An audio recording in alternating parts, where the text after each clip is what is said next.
In this video, we will be demonstrating how to replace an electrical switch. Turn breaker off. Remove switch cover plate.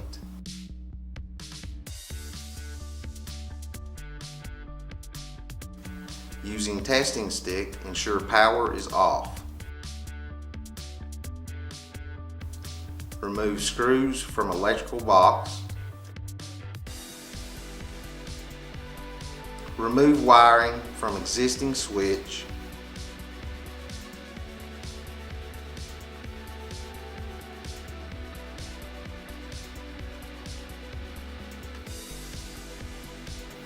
Install wiring on new switch. Make sure ground wire doesn't come in contact with brass screws.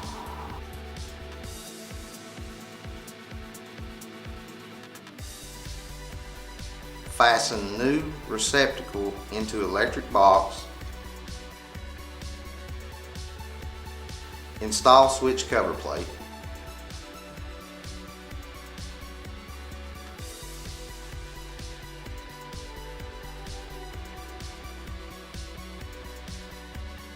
Turn breaker back on. Thanks for watching.